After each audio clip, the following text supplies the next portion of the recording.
Hey guys, good morning and welcome to day 4 of Thinking Beyond the Tides. Today's session is Ocean Science in Action, and we have 4 amazing speakers joining us. We have Veta Wade, who is from Montserrat, founder of Fish and Fins Kids. We have Emily, who is the founder of Whale Seeker. We have Anne-Sophie, founder of Tenaka, and then we have Leanne, who does marine robotics for ocean data collection. So on that note, I know Vita has to hop off the call very soon. So we will kick things off one time, and Vita, the floor is yours.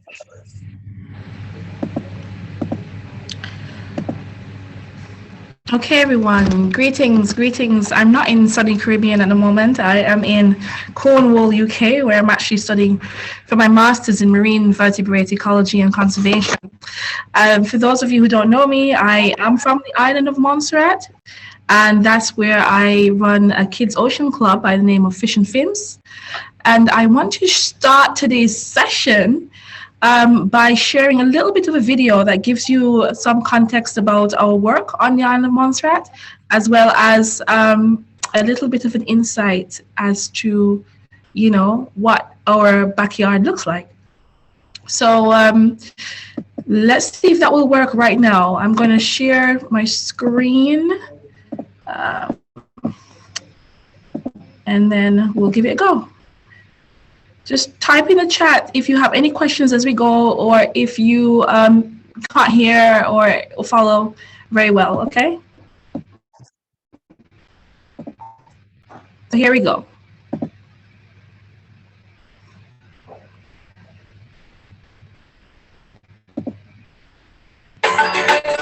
It's rebuilding time.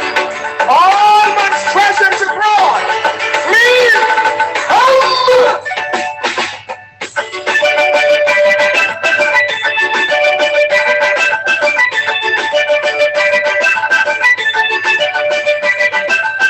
Somebody go run me away from the country. Let me go get the kingdom come. Fancy shake and rumble.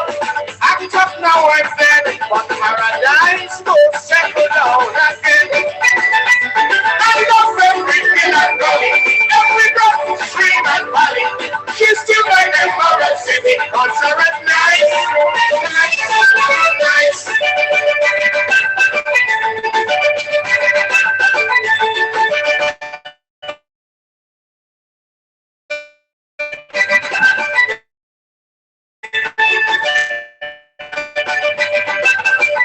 Okay, so I hope you enjoyed that, and that gives you a little bit of an insight as to what Fish and Fins is. It's a kids' ocean club based on the island of Montserrat, and we teach children there how to swim, snorkel, and get involved in ocean science, which is part of the reason why I am here doing further studies at Exeter University in Penrith.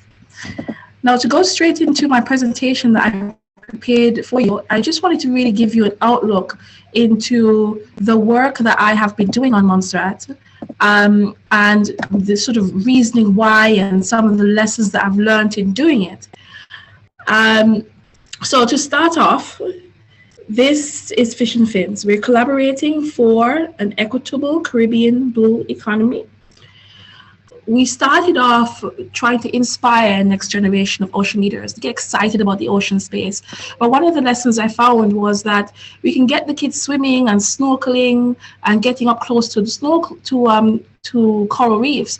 But I felt very much so, say towards the end of 2019, end of 2018, 2019, that we could be more impactful by really showing our community how the ocean that we know and we love, we spend so much of time exploring and trying to protect. How does that equate back to a living? How do we get better jobs? How do we get better education infrastructure for our island? And then starting to really work out that piece, which involves citizen science as well. And this is just a photo of children going on a field trip to a nearby beach to do a reef patrol. and our captain is one of the local fishers. And fishermen have been very instrumental in the development of Fish and Fins from the onset of this organization from around 7 years ago. It's also important, as I've mentioned the blue economy before, to share a little bit more to those of you who may not know what that is. And I'm hoping you're hearing me well. If you're not, please tell me, okay? So I'm not actually seeing I'm not seeing my screen very well, but I'm assuming you're hearing me fine. So the blue economy is sustainable use of ocean resources for economic growth, improved livelihoods, jobs, and ocean health. In short, I'd probably say it's how we use the ocean without using it up. And by doing so, being able to generate really good quality jobs and opportunities in our communities. And in developing Fish and Fins, I wanted to give you a little bit more about that equity piece and why I felt it was important, and how Fish and Fins actually sits within that. So the community is a big aspect. We've worked with fishermen from the get-go. Fishermen have taught our children to swim, snorkel, been boat guides, been helped ID fish, ID threats in the marine environment as well. And so we're looking to develop a new ocean stewards that can help to manage, lead and steward our marine environment, where the benefits stay at home, stay in our islands, and where we conserve and focus on conservation, which is why we do so much with our children and by children, I'll say children and young people. So everyone from 6 right up to 35 have been in our program. And that's not just on Montserrat, but also from across the world. We have volunteers coming from as far as Russia and Serbia and such places like that. So, you might ask, why did I start Fish and Fins, and why are we doing this work and linking it so much to the blue economy at the moment? And it's really because we have insufficient fish stocks through different threats across the seas, illegal and unregulated fisheries, challenges in our marine environment, overfishing and pollution, just being a part of our challenges. We're seeing fish stocks go down regionally and globally. And climate change and natural disaster, as we all know, living in the tropics, we're faced by hurricane threats every year. Surging seas are affecting our reefs, and also coral disease. In the island of Montserrat, where I'm from, when the volcano erupted, so for those of you who don't know, Montserrat has an active volcano, and in 1997 there was a massive eruption which continued for several years. 25 years later, the volcano is still active. But what's significant is that 2/3 of our coral reefs were damaged and lost in our biggest volcanic eruption. So we need to do more work to be able to deal with these challenges. We need more work to be done to build capacity and also to share technology. And for me, it's vital importance to get young people, as young as possible, involved in a conversation. At the moment, I'm not sure how it is in your islands or wherever you are in the world, but we haven't got ocean literacy in our school curriculums yet across the Caribbean, and nor do we have the blue economy being a piece of that. So the onus really is on us in the communities, perhaps on you, and I'm hoping our conversation today may encourage you to do what you can to help to build that into your community, your own programmings, and maybe your own projects as well. There's also the social inequity. A lot of the times we hear about the prosperity of the ocean, the blue economy, the blue prosperity, and the question that I constantly ask myself is prosperity for who?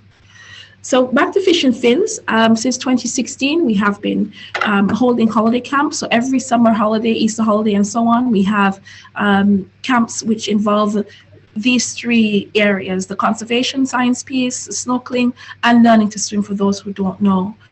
We try to focus directly and put a lot of effort into engaging those who are who may not always have the money to attend and to access these spaces. So more vulnerable communities across the island or such like. Our Ocean Leaders program is for those who are from, it could be anything from 16 right up to 25, and they work a lot more on building ocean solutions. So we've done things like putting on a science STEM talk. They have been involved on marine spatial planning exercises, whether or not it's to go out on a boat and to take video footage of what lies beneath to help inform marine policy. We also have internships and volunteering going on across the island as well. We sometimes work with the government and the youth affairs who send students to us for internship experiences, and then some of our Fish and Finners regularly volunteer with us throughout the program. Some have been volunteering since its inception. For me, I do a number of things that I sort of direct the program and have been the main coordinator from its inception. We have a team of maybe about 5 people on the ground working, and a wider team of volunteers we can call upon as and when, and that is across sectors. So everything from dive operators to people in the marine police, people in legislation. It's a very huge community effort to within the model of Fish and Fins as well. Here I am speaking to our teachers in a experience where I've created an adventure program for our teachers. They would come to the clubhouse. We did swimming, snorkeling with them, and also help to share some of the challenges that we were seeing in our own marine backyard. So, I'm coming on now to the lessons, because I feel like I can tell you a really great story of all the exciting things we do, but I also want to give you some takeaways, things for you to consider, some of the things that I'm learning, and through my learning, I'm able to build upon for my own career, for my own development. So the community power, I keep talking community all the way through. I'm hoping that that's coming across, because I think it's really vital. Our community capacity for doing science and building that capacity. And I'm wondering if you were to consider in your school, in your network, in your job place, in your project or innovation idea that you've got going on, what could you do, and what could we achieve if we are actually pulling from your network? It could be things like restorative science experience, it could be innovation experience, it could be business experience, education, whatever it is, and working with community to be able to deliver upon our ocean solutions. A tip, and something that I think is really useful across the board in our work for action in this space is really seeking out the blue champions. There's always someone in your community who's really always advocating, whether or not it's for keeping beaches clean, sustainable fisheries, building capacity for our community, developing new skills for our young people. There's always some champion in that space who's really enthusiastic about the ocean. And I think it's really important to find those individuals or organizations and collaborate with them. That's just a photograph of me and fishers. One of the fishers here is now the captain for the Coast Guard. And this is when, some years ago, I put on a lionfish competition.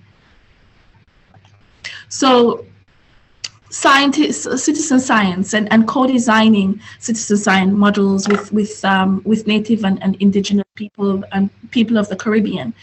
I think very early on, we need to start to nurture and utilize that interest and passion for the marine environment through science, because one of the things that is a big challenge across the board, across all areas within the ocean research and science, is data. Data is quite integral. we can't really do much without that. And in the region, we're still very data scarce. And so I've been looking as to how we can empower and develop our communities to become, to be able to better collect scientifically robust data. And here is a photograph of children at Fish and Fins who are learning how to ID fish and collect data for science. And one of the final pieces I wanted to share with you is really building equity, building fairness and justice into our collaborations in the small islands of the Caribbean. In 2020, I sat and I really thought about some of the challenges that I was experiencing as a small nonprofit trying to do this work on a barefoot budget. And one of those thoughts I had was, I was really angry. I felt very exploited. I felt very hurt. I felt very tired. I felt all the things, many of which were not far from positive.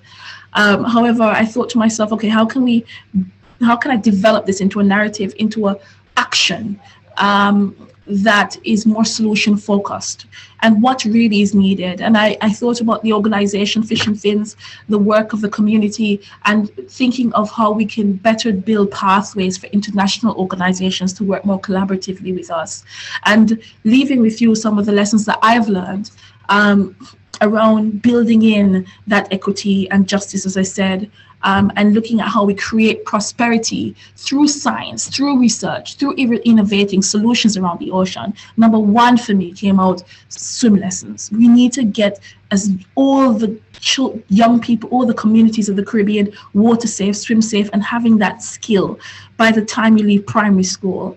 I think ocean science and research are all part of this intersection. You can't really thrive in these sectors without getting up close to the environment.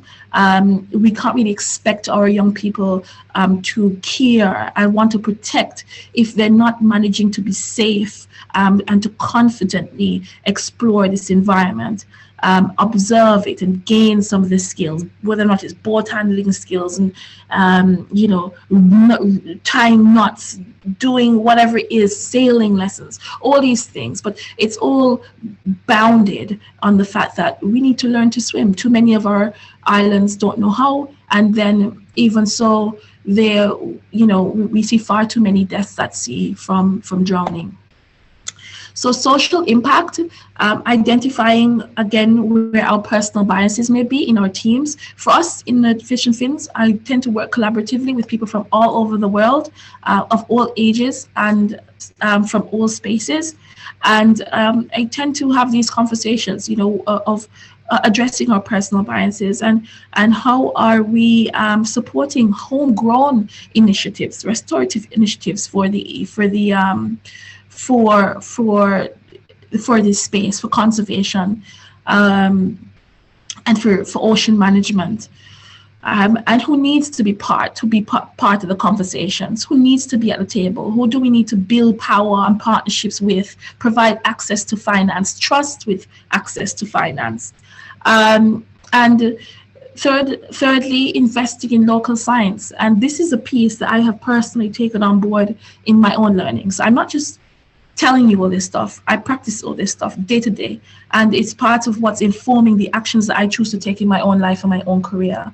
So investing in local science, I think, is also critical, and we all need to be advocating and supporting offering of loan of equipment and technology so that local people can really explore what is in their backyard, interpret and collect the data that we so need to fulfill our 2030 sustainable development goals and even our biodiversity targets.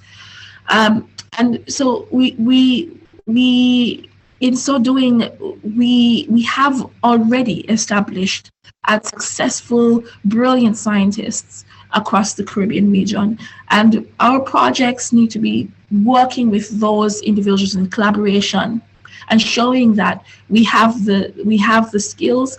Perhaps what we really need is some more tools and financial equipment, financial investment.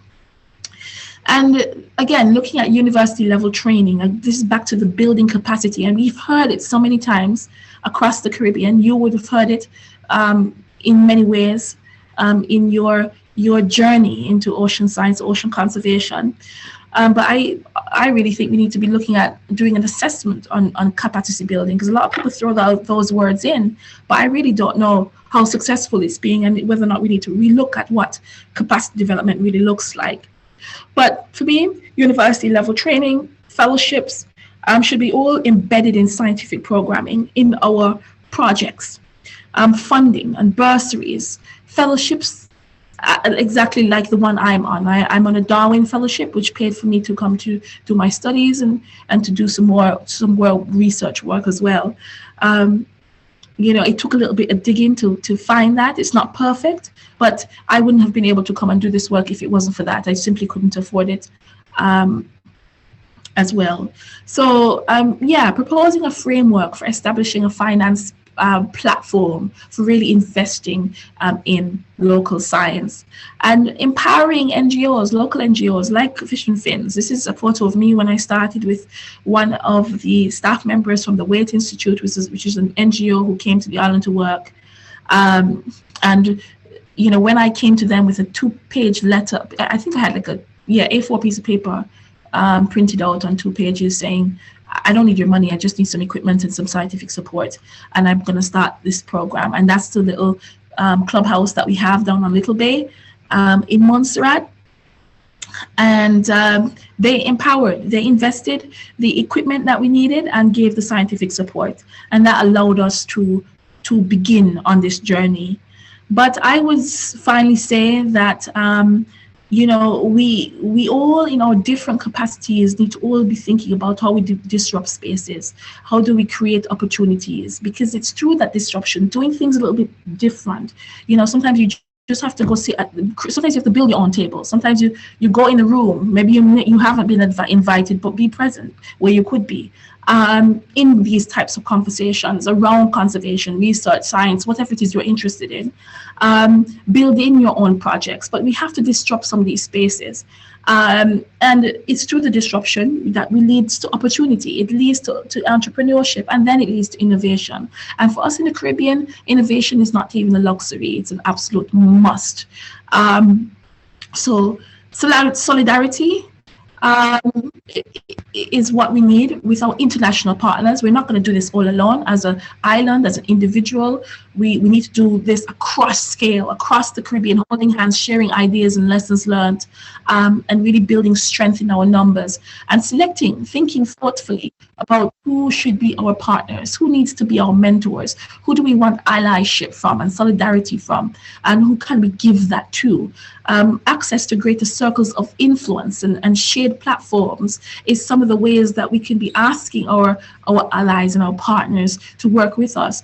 Recommendations for sharing grants, advice, and so on. It's some of the practical ways I think we could be empowering each other and empowering local NGOs, especially because sometimes the political will isn't there. We need to rely upon the local NGOs to get the work moving and continuing.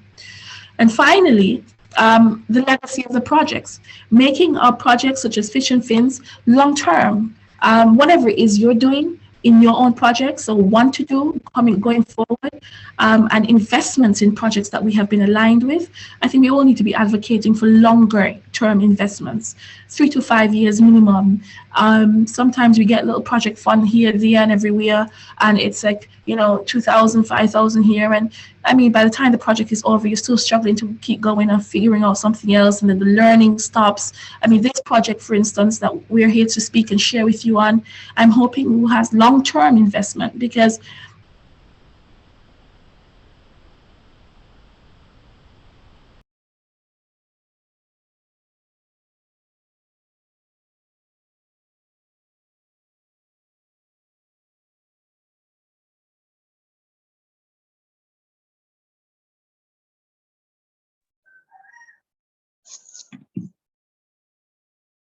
leave a footprint in the small islands where we work in the region, rather than this sort of temporary assignment. We need to invest long term. So I have these slides. If you need them, I can share them with Khadija. But it's all about collaboration. This is just a handful, not even a handful of the amount of people who have helped collaborate with us. You know, ocean justice experts, scientists, fishermen, children, sailors, Olympic swim champions, you know, boat handlers, all sorts of folks that we really value. And I would like to say thank you too for collaborating with Fish and Fin so far. And thank you too for listening. If you'd like to collaborate with us and follow any of the work that I've spoken about today, and there's a lot more, but that's all I can share with you with the time we've got allotted. Thank you so much. And I'm hoping that was you. Thank you so much, Vita. That was an absolutely powerful presentation. Oh my gosh, I wrote down a lot of things that you said. I love the build your own table. I feel like that spoke directly to me with all the work and stuff that I've been doing with EcoVybz and with getting SOA Caribbean and stuff off the ground. And like you said, innovation is a luxury for some, but for us it's an absolute must, and that is the whole truth. And the fact that you pointed out that we need to learn to swim here in the region, oh my gosh, it's a very very big problem. And I know for a lot of like our grandparents and generations in the past that like it's the ocean represented something dark, right, with our history and stuff. So a lot of them are afraid of it, they don't go towards it, but it has such life and it gives us so much in our like literally everyday life, regulating climate, etc. The list goes on. We all know about these things, that it is so important for us to connect with it. And thank you so much for giving us your time. And like I said, very powerful presentation. And I've been seeing your work for a while. A lot of people have been sending you my way for probably like 2 years now. So very happy that you were able to lend your voice to the workshop. Does anyone have any questions before Vita hops off? She has to go very soon. And yes, you could send me the slides and I'll share it with everyone who is on the call right now. But does anyone have any questions? And if you think of anything afterwards, please feel free. You can send them to Khadija, and I will do my best to answer them and return them. You know, if there's any advice, questions, anything that you felt you would have liked to hear a little bit more expansion on, then please feel free to let me know. I'm not seeing any questions in the chat right now, but I do have just a quick one for you. I just want to know how the children feel like after connecting with the ocean. Like, what are some of the feedback that you've heard directly from them after like a snorkeling session, or just after they've come out being able to swim, or after one of your classes? I want to know what the children are saying. Yeah, I think the biggest takeaway is they want to do more. They want to do more. They want to be engaged. They are encouraging their parents to change their practices at home, whether or not it's to promote more recycling, not using plastic straws or whatever. There's a lot of practical influencing happening amongst the children, and they are more vocal in contributing to policy changes and action. Recently, we had we're running a Montserrat, I should say, is running a program on updating its turtle conservation policies. So the young people were able to participate in giving feedback as to what action would they like to see. But these are children who have been swimming and snorkeling with turtles, who understand the threats and understand the value more so maybe than ordinary citizens of the island who haven't had that. So I've seen them speaking up and saying, well, we need to change some of our fisheries practices, or we need to some of the feedback that came out of that was banning fish for turtle meat, sale of turtle meat. and things like this. So it's very powerful and transformative when you get children at sea to be able to get up close to the challenges that we have, and for them to feel as though their voice matters, and to give them space to be able to share what they would like to see for their own future. Because that's for me right now, that's just my job, is to Yeah. a better to be a better elder. To be a better elder. I love that. But that's absolutely incredible that they were able to lend their voice to a policy, especially as children. Like that's something that is very rare here in the Caribbean in general. So the fact that they were able to share their thoughts and design something for them and contribute to the designing process, that is amazing. Well, you're doing, I mean, incredible work. And I see Katrina says in the chat, no questions, just appreciation. Definitely appreciation. So thank you so much for joining. And I know you have to hop off, so you are free to go. You could send me the presentation when you get a chance, and we will move on to our next speaker, which is Anne-Sophie. You are next. The floor is yours. Bye, Vita. Thanks so much again. Welcome. So I will be sharing my screen. Can you all see my screen now? Yes, but you're sounding a little soft. A little what? Soft. Oh, sorry. Can you see it moving? Yeah. Okay. So yeah, hi everyone, and thank you so much for having me here. Super happy and super inspired by the first intervention. Super happy to be here. So my name is Anne-Sophie. I come from France, and I am an ocean entrepreneur and activist. I'm the founder of Tenaka, which is a social business who's on a mission to regenerate our ocean. And as an activist, I am also the representative in France for the Sustainable Ocean Alliance. And with them, I am fighting against deep seabed mining. And I just come back from the negotiations with which we were together on with Khadija. So I'll be happy to talk about that if you want in the Q&A. But now I really wanted to focus on Tenaka and the work that we do to restore marine habitats. And also, I'm very happy to see Emily in this call. So just to close the introductions, because Well Seeker and Tenaka were part of the same cohort of the Solution Accelerator last year. So very happy to see SOA startups and young ocean leaders in the same call. So to dive right into what is Tenaka, we are basically a social business, and we provide tailor-made solutions for corporations, businesses to invest in the regeneration of the ocean, because I think you all know that the ocean is our biggest carbon sink. It's our climate stabilizer. It's basically what keeps us alive, and so it's our biggest ally to mitigate global warming and also to strengthen the adaptation of coastal communities to the climate crisis.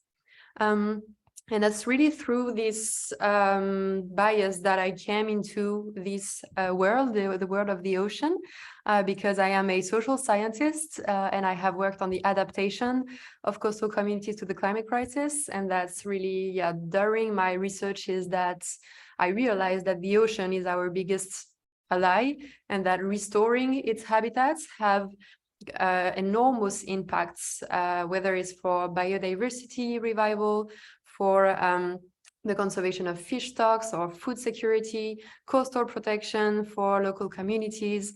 So it has so many different impacts that my goal by creating Tenaka was really to accelerate these blue solutions to the climate crisis. So we basically have two programs so far to regenerate marine life. The first one is the coral restoration program, as you can see an example here. And we really focus for this program on coral reefs that have been degraded because of natural or human reasons, sorry. So I mean, not corals that have been dead because of the climate crisis, for instance, but corals that are a bit more sheltered from the rising sea temperatures and the the sorry, the ocean acidification. And so this coral reef, for instance, was damaged in the late 90s because of the construction of a road. And since then, he's been like slowly recovering, because corals are fantastic animals and they are very, very resilient. So what we are doing is basically emerging this metallic structure, which you can see under the corals. And then we attach healthy fragments of corals onto these domes, and then they grow over the metallic domes, which form a kind of skeleton for the coral reef. And then, so this turns out is a 1-year-old coral reef, as you can see here. So the impacts are pretty quick to witness, especially in terms of biodiversity, because coral reefs are really the epicenter of marine biodiversity worldwide. They are present on less than 1% of all oceans floor, and yet they host between 25 and 30% of all marine life. So it's really a very big epicenter of wildlife underwater. So our next program is focusing on the restoration of mangroves, which are known as being very important carbon sink, which is not the case for corals. And we've been starting this program in Borneo, Malaysia, because this the Indo-Pacific mangroves, so which the one you can see here being restored, are very well known for being very, very efficient in terms of carbon sequestration. And it's also a part of the world where the mangroves are very well studied. So we have many data, and it was a bit easier for us to start there because of this very abundant research about mangroves, because in a lot of other parts of the world, we lack this data to know how much does this mangrove sequestered in terms of carbon and greenhouse gases. So it's really an ongoing science, and it's also a very important ecosystem to restore, not only for its carbon stock, but also because it's a nursery for many different animals, starting with fish stocks. But in our mangrove forest, we also have otters, which I absolutely love because they are obviously super cute, but they are also very important to maintain a healthy fish stocks. And so they are also very important for fishermen, basically. So yeah, these are our 2 restoration programs that we deliver on a pluriannual basis for companies wherever they are in the world. And we put science at the very, very heart of any program that we deploy on the field. So here you can see Charry, which is one of our marine biologists in Malaysia, collecting some data on one of our restored coral reef. And so basically we have teams of marine biologists like Charry, which are collecting monthly impact data for coral reefs and quarterly impact data for mangroves. And these data are really precious for us, firstly, to assess the health of the ecosystem, of course, its growth rate, etc. And also to evaluate the impacts of the regeneration program. So we have developed a set of different KPIs, impact KPIs, for us to assess the impacts. So the first big set of KPIs is on biodiversity.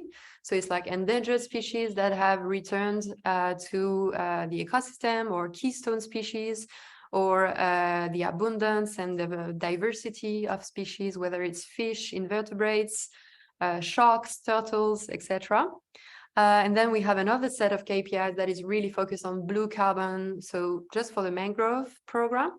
And we also have a third set of KPIs, which is more on the socio-economic impacts. Because, yeah, as I said, the restoration of marine ecosystems provides lots of co-benefits for coastal communities, and they are absolutely vital for the adaptation in the midst of the climate crisis. And so to translate a little bit all this data, and also to make it available to our partners, to the businesses we work with, we have developed a platform that is called Tenaka Science, which you can see a screenshot here. And this platform is basically a way for our marine biologists to gather all the data, to input the monthly data for corals and the quarterly data for mangroves. And then it's a space for our business partners to have all their impact reporting made available in a transparent way and a scientific way as well, because we really believe that any engagement from a business for the planet or people should really be like scientifically proven firstly, and also transparently communicated, because we basically fight greenwashing or blue washing, and we know that it's a big tendency among a lot of different corporations. So we are very careful about putting science at the very basis of everything that we do, and also to enable our partners to communicate widely on these impacts that they have, and also to engage their own customers, their own staff, their own stakeholders, depending on their own, strategy. So for the very beginning of Tenaka, we've been based in the Coral Triangle area, which is in Southeast Asia. So we have different sites, but most of them are in Malaysia since our very beginning, because that's where I've been leading my researches for 2 years. So it was easiest for me to begin there because I already knew everyone and I've been engaging with the scientists for like months before and stuff. We just opened a new restoration site in the Indian Ocean on the Réunion Islands to restore coral reefs. And that is where we'll be in the coming years. So we firstly want to open new coral and mangrove restoration sites around the world. We have a strong focus on the Pacific Ocean and the Caribbean region. And we also want to open a new ecosystem to restore for our business partners, which is seagrass, which is sometimes a bit overlooked when we talk about ocean restoration, because like coral reefs are like sexy, you have fish everywhere and beautiful shark and stuff. And the seagrass is also very, very important. It's a huge carbon sink. It helps stabilizing the soil as well, filtering the nutrients, etc. And it's also a biodiversity shelter. So yeah, that's where we aim to be in the coming years. And then in terms of our next steps for the coming years, so as I said, we want to open these new regeneration sites, but we also want to develop a lot of our impact measurements tools and technologies, because so far, like I would say 70% of our impact and so science process are really handmade. And so it comes with a lot of biases, of course. When you're a marine biologist, taking some data, firstly, you're on there like 24/7. And then when you dive, you scare some of the fish away because you have bubbles. And so you modify a little bit of your environments. And so the 3 different technologies that we want to develop for the coming years are eDNA, so that's environmental DNA. I don't know if you've ever heard about that. I haven't heard about that like 6 months ago, but it's basically some soil sampling or water sampling in the case of coral reefs that then extracts the DNA that is present in the environment, because all species, when they evaluate to an environment, we all leave a bit of our DNA. And so that's a very amazing data collection for us, because it will be like a sort of revealing all the biodiversity that is here and that we can't see by definition because we are humans and we can't be there 24/7. And then that would be underwater connected cameras as well. That's something we are working to develop with some engineers. The same thing is basically a way for us to have more data collected 24/7 and also enable us to spend more time restoring ecosystems rather than a lot of time that we spend now doing the impact measurements processes.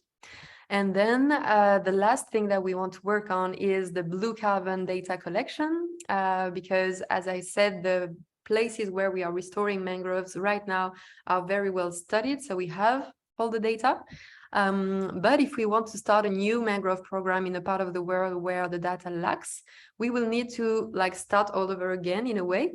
And so having this technology to do basically soil samplings in the restoration sites would be for us an amazing way. Same thing for the eDNA tool. It would be a fantastic way for us to reveal all the carbon stock that are present into the mangroves, and so to evaluate how much these mangroves can sequester over the years. So yeah, I'll be happy to answer your questions if you have any. And of course, feel free to follow us on social media. We are Tenaka. And our name is basically a Maori name, which translates the idea of connection, of working together. So I'm definitely aligned with what Veta said at the very beginning in her presentation about the fact that we have to work together. That's very much our DNA. So yeah, thank you so much to everyone for listening. Thank you so much, Anne-Sophie, for joining and giving. I feel like the presentations today just on a next level. Like everybody's bringing the energy, bringing the content, and I am here for it. And I love the fact that you are about to focus on seagrass very soon. Like you said, coral reefs are sexy. We all know about mangroves, but seagrasses. And just recently, one of the biggest seagrass areas was discovered in the Caribbean off of Bahamas. So, you know, it's important, and it will contribute to our blue economy as well as to the whole carbon credit scheme that is being developed to help with climate change. So yeah, I see a comment in the chat. Absolutely love the work that you do. So does anyone have any questions for Anne-Sophie?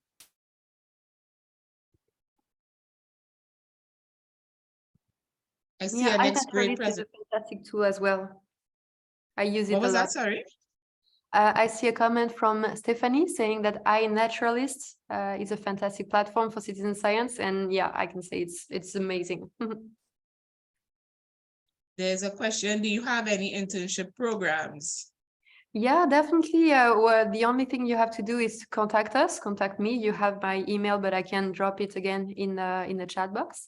And yeah, we have many different programs, whether it's on the field or remotely, because our team is basically based between Southeast Asia, Europe, and Mexico right now.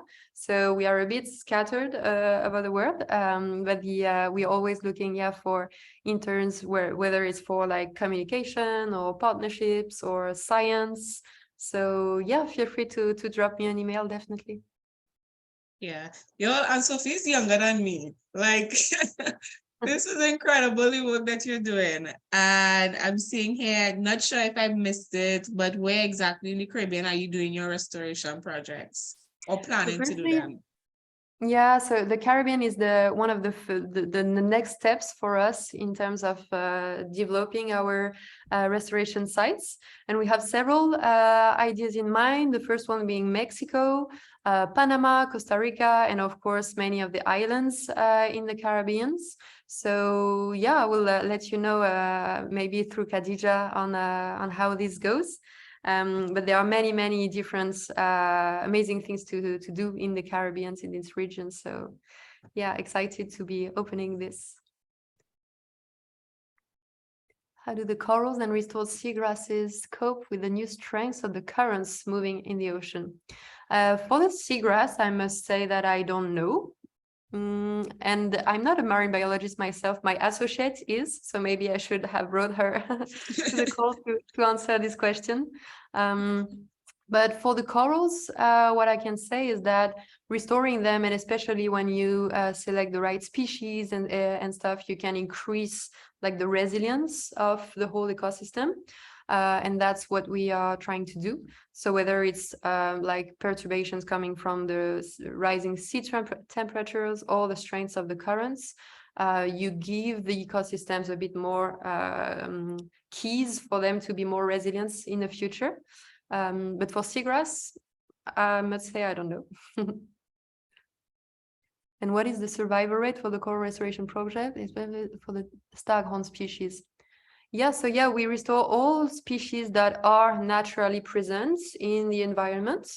So we don't focus on one specific species. We always try to respect the genetic diversity of the coral reef, because that's also a key way for it to be more resilient.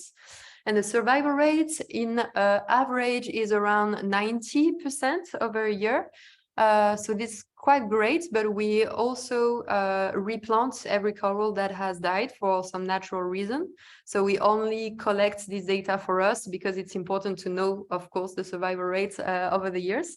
But for the corals and the mangroves, we always replant the one that have not made it for any reason, and we of course try to spot that reason and to address it if it's a problem that we can address.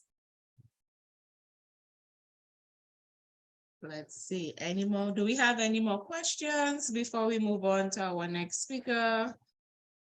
We have some time, so you can ask away. Thank you, Tom, for these amazing questions. They are really great questions, by the way. Yeah, when you're ready to extend your work to the Caribbean, you know who to call. Yep. I mean, you kind of don't have a choice, but just telling you. So, but like, I see a question here from Robin. What is the local support like? How does the community fall into your work? Yeah, so very good question as well. So we are a social business, and because of that, or thanks to that, the local communities are at the very, very center of everything that we do. So we always like plug onto existing activities. So we never like start anything from scratch, because a lot of amazing opportunities and activities are happening everywhere in the world. Have many different people, whether it's scientists or scientific research centers or NGOs or just individuals. There are a lot of people that are already doing an amazing work. So what we do basically is that we help them have a long-term and perennial source of funding from our partnerships with businesses. And we also always develop pluriannual contracts with businesses, which is to me very important. Firstly, to monitor the ecosystem. Like we can't plant a coral reef and then go away 2 months later. But it's also very important for local communities to have this perennial source of income. And I see another one. Are the frames to make the stable skeleton for the coral inert, or do they corrode in soil material? So yeah, it's a good question, because we had a lot of questions as well on what materials we should choose. And the first thing is that we are like 100% plastic free, because there are a lot of coral nurseries that are made out of PVC, and we don't really know what's the impact on the long term of basically plastic and microplastic for coral ecosystem, but so far it doesn't seem very good for them. So yeah, it's basically metallic structures, and I don't have the term in English. Émilie, do you have antioxidable? It doesn't rust. Yeah, it doesn't rust, exactly. I don't have the English term, sorry. But yeah, they are basically 2 meters by 2 meters in terms of diameter, so that's quite big, and we can hold like between 30-40 corals onto one dome. And after one dome, it's like this, so you can't even not really see the dome anymore. So yeah, I hope I answered the question. Anti-corrosive, yeah. Thank you for the right term. All right. I feel like no more questions. Anybody? We can move on. Yes, no, maybe. Okay, well, we move on. If anything comes up, you could always put it in the chat, and Sophie will be on the call to answer. And if not, you could always ask afterwards. So moving on to our next speaker. Thank you so much, Anne-Sophie, for joining, presenting, answering the questions, and just bringing amazing content to us. And our next speaker is Emily, founder of Whale Seeker. Yesterday, we heard from the Caribbean Cetacean Society. So now we're going to hear about whales and the work that Emily does in Canada, and I'm guessing elsewhere. Yes. So before we start, I know you have a lovely video that you want us to see. So Sweelan, you could go ahead and share the screen and play the video for us.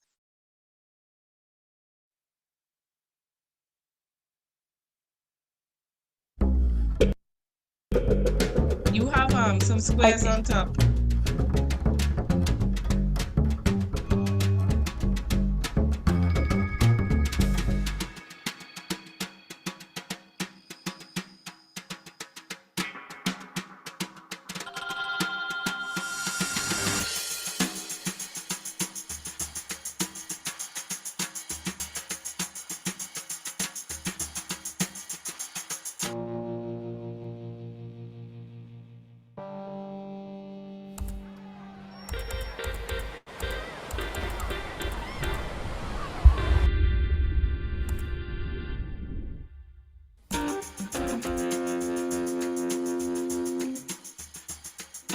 Can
you guys hear me okay? Yes, we can hear you. Okay. Hi, I'm Emily. I am the CEO and the co-founder of Whale Seeker. And I have to say that I am depressed a lot of the time because making progress in ocean health and in ocean innovation is not easy, and a lot of people don't see the value in it. And so I'm so happy to be surrounded by the people on the panel today and all of you guys here, because it just gives me energy, and I know that I'm like with my tribe and that we're all going to just work together and make things happen in whatever way is meaningful. And there's a lot of times in like startups and in business, there's this idea of cutthroat competition and needing to squash other people so that you rise to the top. And it's total crap. The way that we rise to the top is by collaborating with each other, and the Sustainable Ocean Alliance is such a powerful example of that. So, you know, we all have our specialties, and none of us have the full answer. And it's by working together and knowing that we don't know everything. So what do I know about the Caribbean?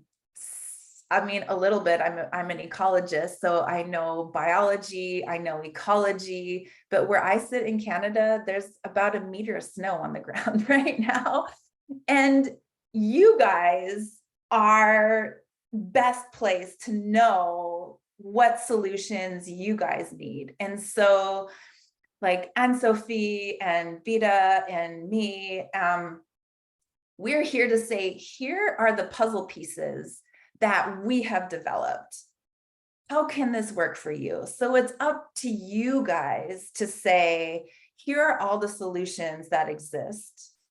What can we use for our specific question that we're trying to answer, a problem that we're trying to solve? So this is kind of like all of us are tools in your toolkit, and you guys decide what is the toolkit that you need. And then like, we would be super happy to make it happen for you. So I just want to start with that.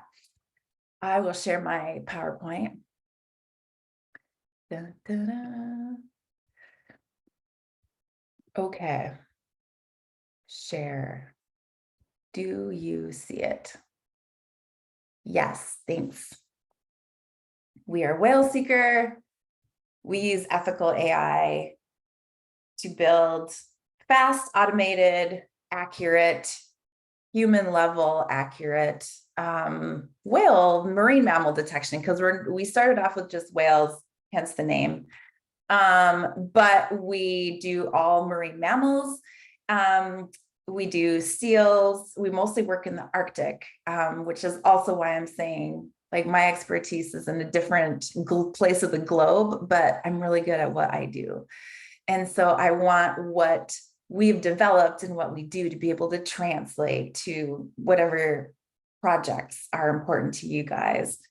And so, yeah, so now we have started to develop polar bear detection because they're marine mammals too, believe it or not.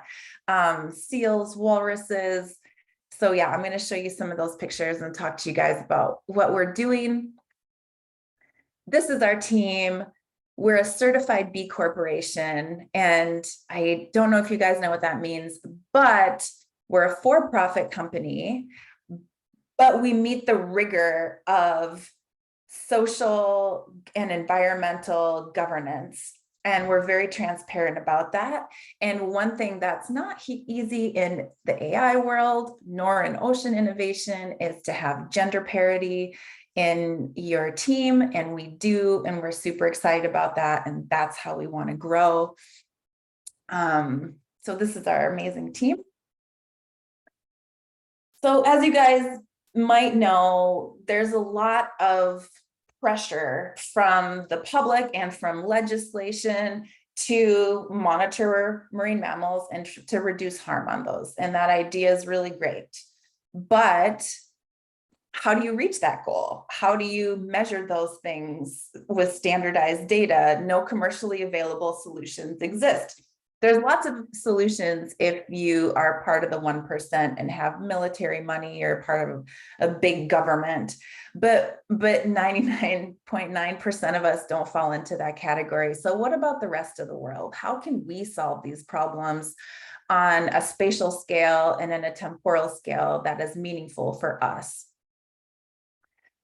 And the problem with whale detection is that it's mostly done by human eyes. So human eyes out of an airplane window, human eyes looking off the bow of a boat or from shore, like in this picture here. And this method, or scanning a computer screen for whale images, aerial images. And this method is slow because one picture to analyze can take between like 30 seconds. If the water is clear, we see there's no whales in there, we can pass it on to the next one. But if the sea state is really elevated, there's lots of whitecaps, the water's murky, it can take up to 45 minutes or an hour to go through one image. Now, what if you have 6,000 images? What if you have 10,000 images, 100,000 images? If you're paying someone by the hour to annotate your images, you don't know how much your project is going to cost, and you don't know when you're going to get your data. And if you take some data and you have to wait a year to get the results, how meaningful is that data? How is that going to be able to help you with the decisions or the mitigation that you're going to make?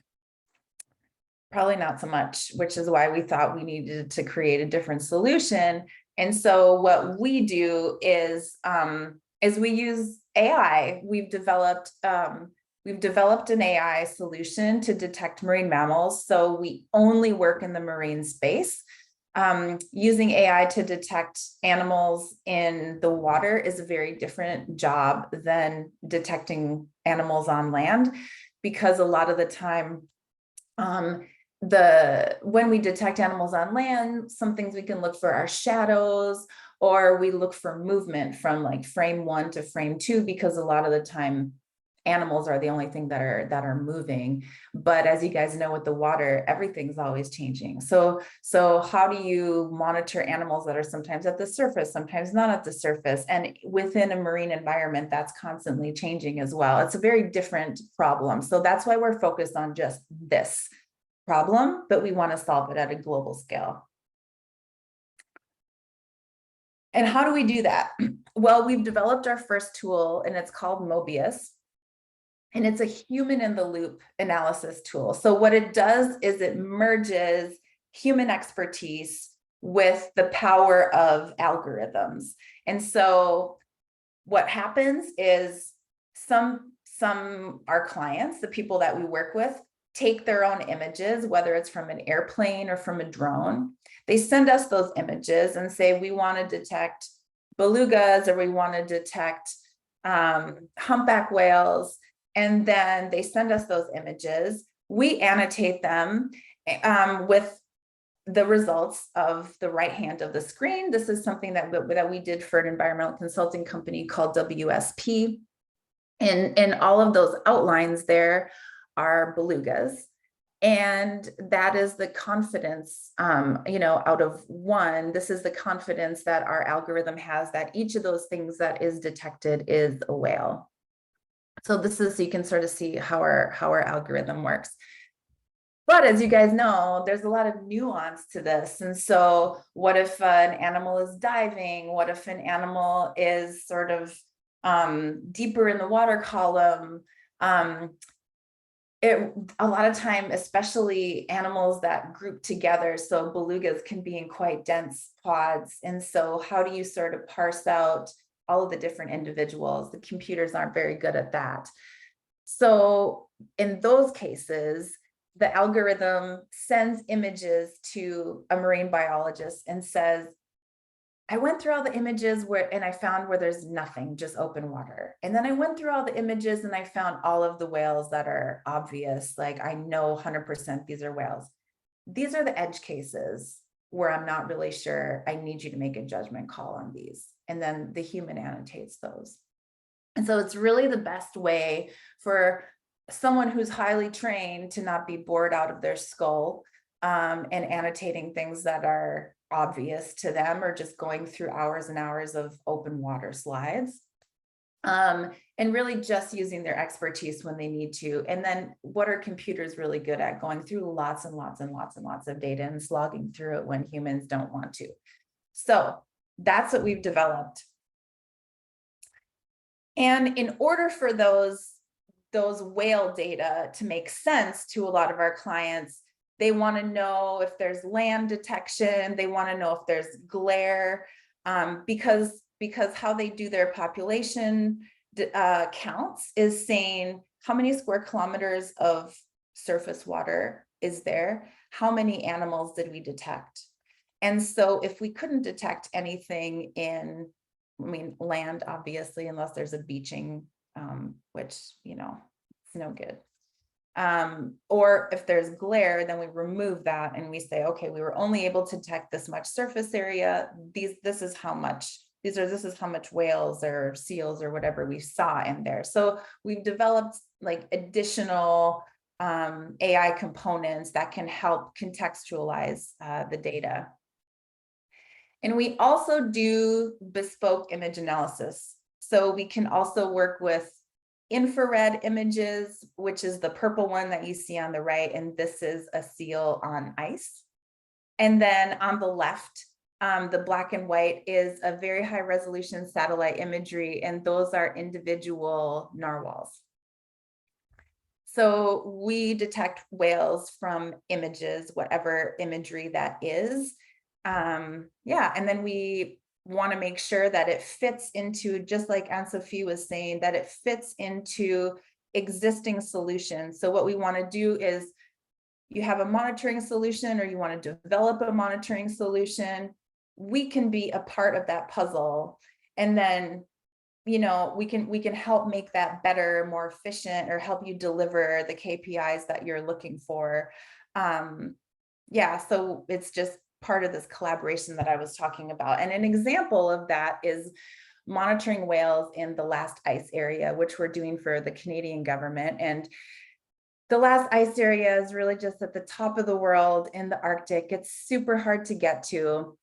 It's a marine protected area. And the problems that they have is, like, we just don't have, it's not safe to fly that far offshore. It's very expensive. How do we collect data that will give us an idea of if this marine protected area is doing its job or not? And one of those ways that we can do that is by detecting marine mammals and making sure that the data that we give them are standardized. So we know that the detections are not, like, the numbers are not going up and down because one person was a little trigger happy in detecting a bunch of whales where there are none. Like in this image here, there's just one narwhal in the very center outlined in green, but you can see how it might be confusing, and someone who wants to detect whales could pick some out amongst all the little ice chunks and stuff. But we're working with the Canadian government, with the local communities up north, to make sure that we can find a way that includes their knowledge, that meets the rigor of the Canadian government. So we're just, like I said, like one more puzzle piece in this. So right, there's 319,000 square kilometers. And so we need a scalable solution for this. It's not just going to be an army of humans being able to fly out over this place. And yeah, right, I got ahead of myself. This slide just says too that, sentinel species are important. Whales are important proxies for overall health of an ecosystem. It's one standardized way that we can monitor the changing environment. And so the current goals are to protect 30% of oceans by 2030. Currently, about 7% of the world's oceans have been designated as protected areas, but only 3% are enacted. And we're doing a crappy job at even monitoring those. So if we can't meet those single-digit numbers, how are we going to do 30%? We need tools to be able to reach these goals and it not just be words, and which is why Whale Seeker is only working with off-the-shelf technology. So cameras that you can buy anywhere, drones that are accessible. You don't need like a military drone in order to gather these imagery, because we want to be sure that monitoring the oceans is a scalable solution. And so how can we be part of that? How can we enable local solutions to do this really on a global scale? And as Anne-Sophie was saying as well, valuing the blue economy, which is ecotourism, which is blue carbon. There's a demand for blue carbon that exceeds the amount of blue carbon credits that exist. We need to create more. And, if I'm just going to be frank, there's a lot of politicians that don't speak this language, that they don't love the ocean, and it's not, they don't want to save it because it's the right thing to do. So they need a little help.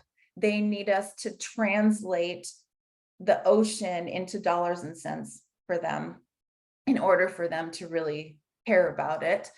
And so that's what we're doing. That's what we are translating the ecosystem services that the ocean provides, and we are creating carbon credits with it. We are showing them the actual value of a whale in terms of dollars and cents, and what this means to your economy, how measuring these and quantifying your blue assets can also lead to financial independence. So, and once again, it's how can Whale Seeker help those local initiatives meet those goals and be healthier. But in order to do that, we need a better understanding of whale populations. Most of the blue carbon has been focused on coastal areas because that's where because the current carbon accounting system says, okay, there's this much amount of an area, like a couple meters squared, let's say, what is in that area? And then that's how we can calculate the carbon credit. But that doesn't work for animals that move. And so coastal ecosystems are about 2% of the world's oceans. What about the other 98?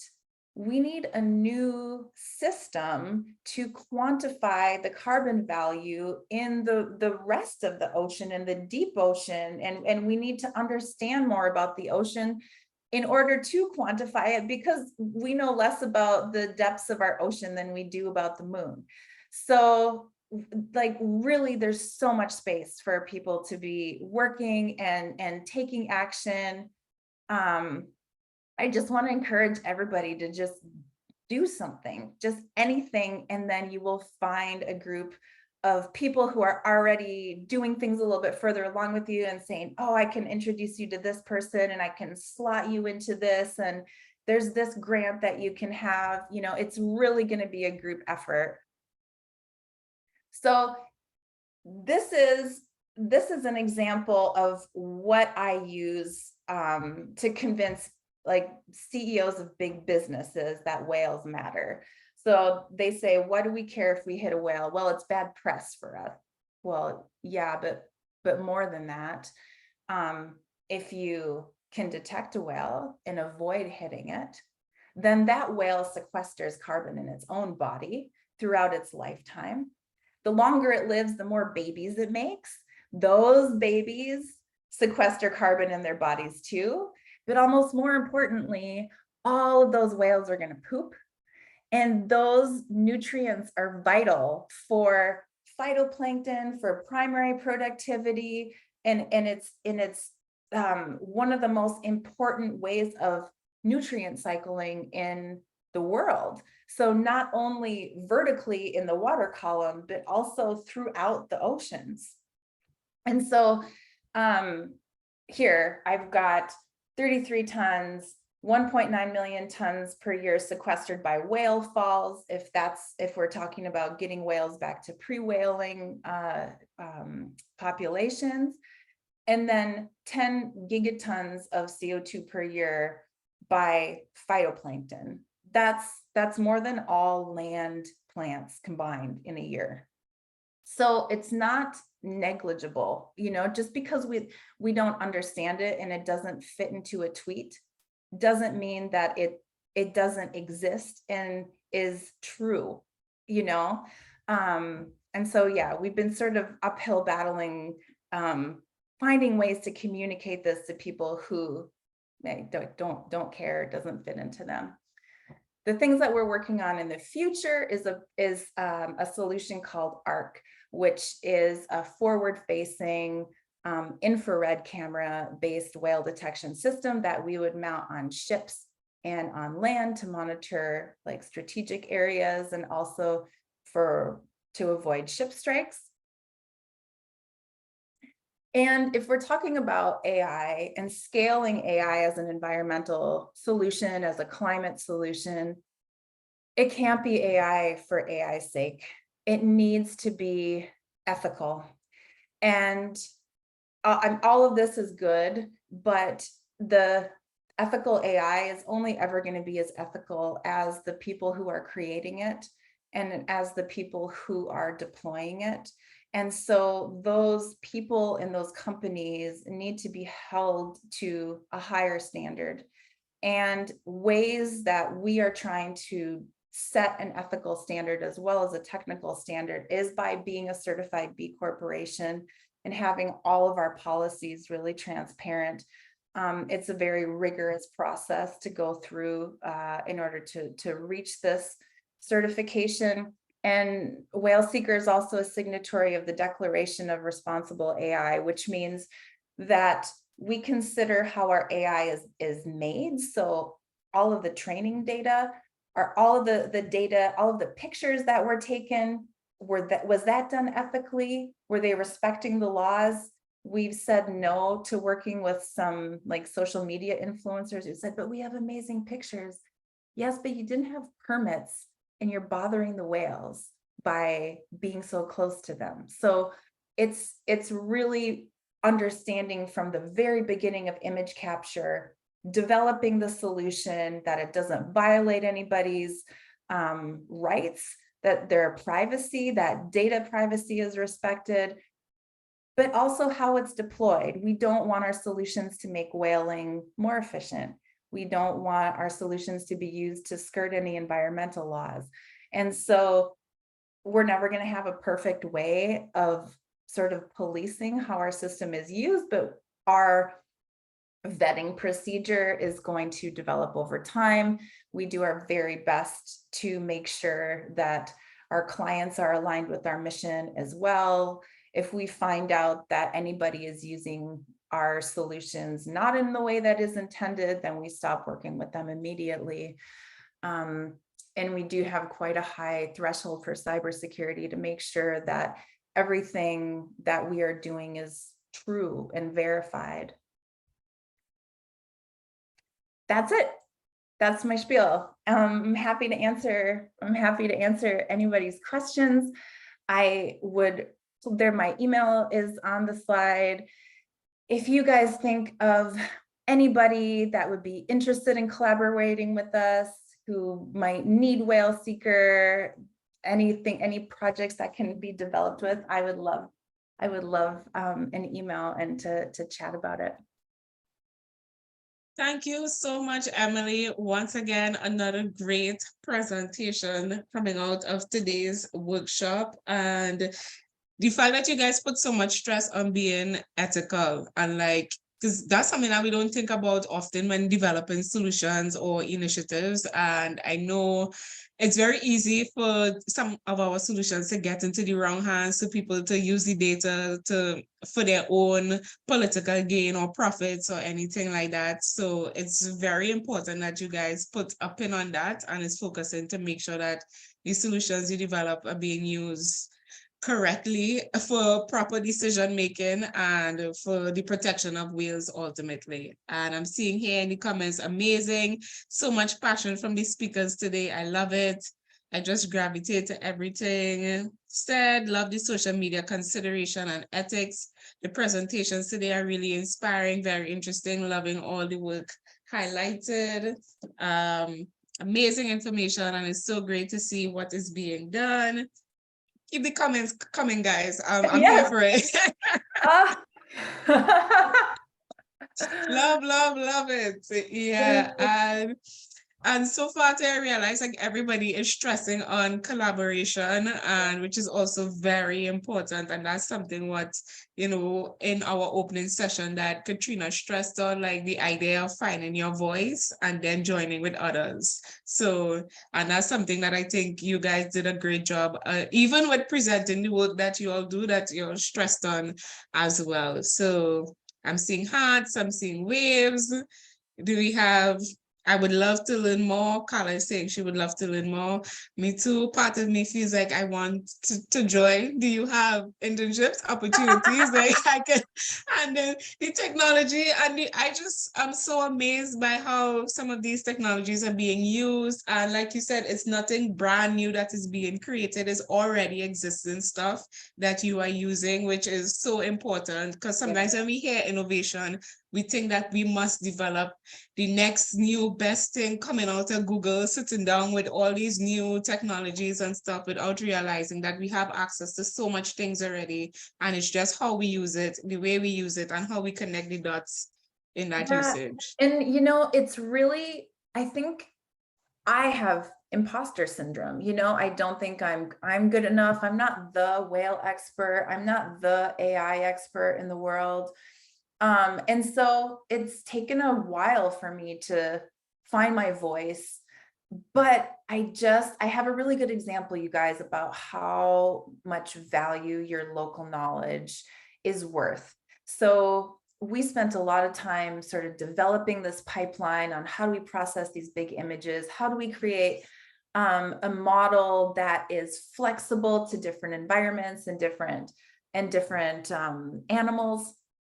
And we've been doing whales for so long, we thought, okay, let's try seals. So NOAA, which is like the US's entity for oceanographic and ocean work. So they've got just a crap ton of money. They partnered with Microsoft AI for Earth, and they annotated a seal data set. And the seal data set is just like the glumpiest, messiest, where's Waldo? You can't even see it. There's a blog on our website about this, and you can see an example of one of the seal images and how hard it is for just human eyes to detect. So yes, we need computers to do this because humans are going to go cross-eyed and they're going to do a crappy job. But our algorithm, without even any training, found 1,500 seals that they missed. And so people often say, like, in the whole, like, a spirit of competition, like, what about if, millionaires came along and they just threw a bunch of money at this problem? They could just squash you guys in a second, well, I would argue that there really wouldn't be a more powerful partnership than Microsoft and NOAA to come up with a solution for annotating a marine mammal data set. And they did not do a better job than us. And that's because we're a small team of dedicated, multidisciplinary individuals, and we are focused on solving this long term. It's not just a project to us. And the proof is in the pudding. Like, we just like blew them out of the water with our results. And so I would say the same thing to you guys, that your knowledge just hasn't been contextualized right. And it hasn't just been, like, there's all the glory for all the rich people, but they aren't necessarily the smartest ones. And they aren't necessarily the ones who know what's best for a certain area or a certain species. And so I would just encourage you guys to put more value in your knowledge and in your passion. There's a lot more power to that than just hype for a little bit and a bunch of money, Although the money would be good, like, more money, please. But we could all use it.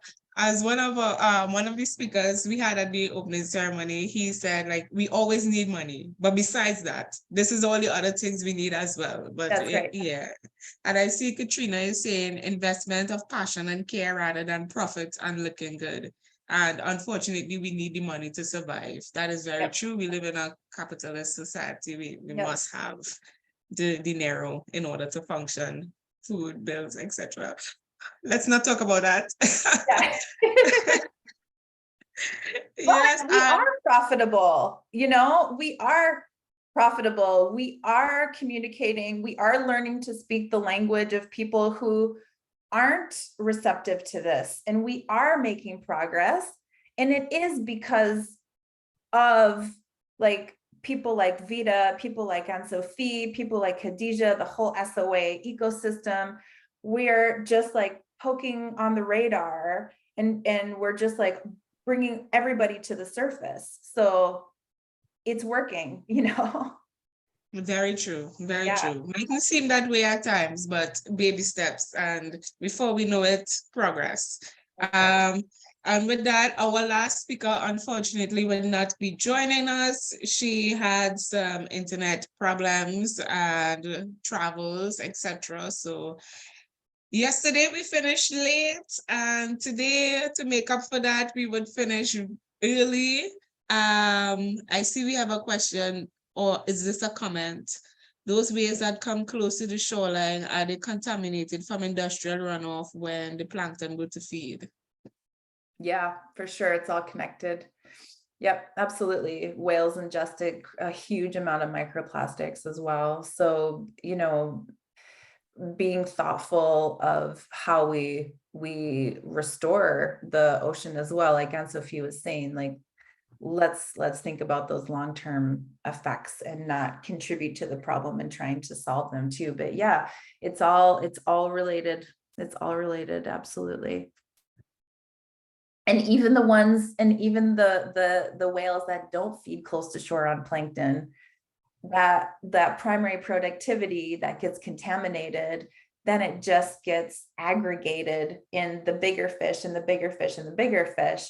So that, for example, some of the belugas in the St. Lawrence, they were tested and they had such high toxicity in their bodies that they're considered like a toxic waste area. And so, yeah, it's got bioaccumulation. It's a big problem. So yeah, making sure that nothing bad gets into the ocean is a very important first step. Yeah, prevention. Yeah, let's see. Do we have any other questions or comments?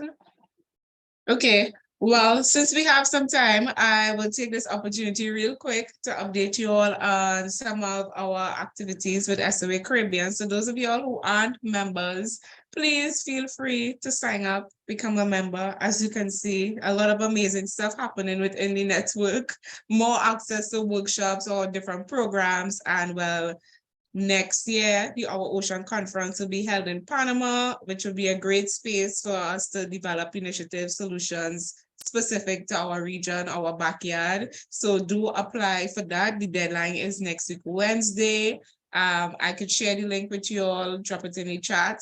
And on the next important note, we have our project, Caribbean Youth Against Deep Sea Mining. As Anne-Sophie mentioned, we were just both in Jamaica at the ISA, trying our best to deal with some stubborn country delegates who are very insistent on developing regulations and green lighting deep sea mining. But Anne-Sophie had the opportunity to contribute to the French position, which is to have a complete ban, which was absolutely amazing. But we're trying to work on our Caribbean leaders with that, so which is why we have the project. And the next stage of the project is an event in January 14th in Trinidad, but it would be hybrid. So those of you who are not in Trinidad will be able to tune into it. And it will be at the Art Society, and we would have speakers, showcase some of the content, get more voices out there, connect with some of the decision makers to really try and lobby for this. And the next thing we have coming up in December is a sip and paint event for members as well, led by Katrina. That will be a physical event, location to be determined. Trying to do it at the Botanical Gardens in Trinidad, but if not, we will see if we could get a next venue. So of course, would love to have all of you come out and connect and really brainstorm more ideas. We heard about a lot of amazing solutions today, and we heard and understood the power of collaboration. So would love for all of us to come connect. And with the time, I don't know if you all would like to do introductions because we didn't get a chance to do that, or if everybody would like to take the opportunity to hop off. I see those ocean robots, are they used by Sophie also for coral spatial analysis in sea plateau covering? Yep, that's a question for me. Those ocean robots, do you mean the AI tools that Emily was talking about, or I'm not sure if I understand correctly the question. But so far we are not using satellite data, but we would love to. And as soon as we want to launch this, Emily will be the first person who would be talking to. But no, so far we only rely on like literature to spot the coral reefs that are the most resilient and the most sheltered as well from the rising temperatures. There was drones from yesterday, so we don't use drones or aerial data, it's hard to say so far, but yeah, that's definitely one of the few technological tools that we want to develop in the near future. So yeah, feel free to stay connected on our different social media. Whale Seeker and Tenaka are both on all main social media. So yeah, feel free to keep updated and to ask questions as well on our social media if you need. Yeah, and before we go real quick, tomorrow's session again starts at 10 a.m. and that one is artistic expressions in marine conservation. So we have an artist, Janina, who also worked with Anne-Sophie's campaign on deep seabed mining, and she has amazing art pieces, does exhibitions across the world and creates storybooks as well. So really excited to have her. We have Joshua Miller, who does ocean concerts, Dalian Morales, who is from Puerto Rico, who does cinematography and film. And the last one, who was the last one? Why am I forgetting? Oh, Javier from SOA Panama, who is an underwater photographer and is going to talk to us about developing those skills and the importance of photography in marine conservation. So I would see you all tomorrow. And I see a question here: how can we access the previous session recording? So let me drop that in the chat one time, but an email will be sent out to everybody with the access to the drive, so you would have access to all the presentations. So Emily and Anne-Sophie, if you could send me the presentations, that will be greatly appreciated, and I would add it to the folder. So the recordings will be there. The questions for you to answer if you miss these sessions will also be there attached to the recordings. And I believe Joshua already dropped the let's call it roll call for today. So if you missed that, Joshua, you can drop it again. And I'm seeing, thank you all for sharing. This was amazing. Have a good rest of your day. And yeah, I think that is it for housekeeping. And like I said, we will send out the email with the access to all the information on the speakers as well, their social media, for you all to reach out and connect. And I always say, please do connect. Like, it's so important. And they are willing to answer and respond and to answer questions and to help you like work through any thoughts you may have. So yeah. I see we have one more question. The whales, when the volcano at Tonga erupted, was there effects to whales? I don't think Emily was working in Tonga, but I wasn't. yeah. I would love to see satellite imagery from there. I could use that to maybe answer those questions. But if so much of the coral was harmed, then it's all connected, and absolutely the marine mammals were affected as well. So yeah. Yeah, I wouldn't doubt that there was some kind of effect on everything that took place. Like we talk about connection, everything is connected. So yeah.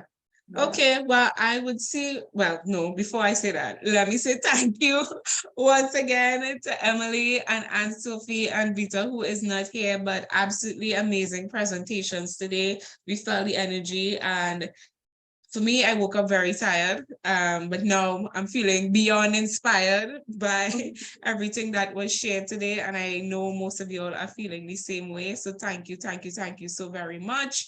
And we will be back tomorrow morning again at 10 a.m. And before I forget, I know that the closing ceremony was supposed to be on Saturday, but to give people time who missed some of these sessions during the course of the week, I decided to move it to next week, Monday, so that they could have the weekend to watch the recordings, answer the necessary questions without feeling too rushed or anything like that. So an update on that will also be given. If it is the closing ceremony, would actually be a ceremony, or if you would just be emailed the certificates on Monday when we go through to make sure everybody watched the recordings and stuff. But yes, so on that note, I will see you all tomorrow. Thank you so much, everybody, for joining again, day 4. Tomorrow we meet back for day 5. So enjoy the rest of your day. Emily, Anne-Sophie, thanks so much. And I shall see you all tomorrow, and we will keep in touch. Yes. Thank you so much. Thank you, everyone. Thank you, Khadija. No problem. Bye, guys. Bye.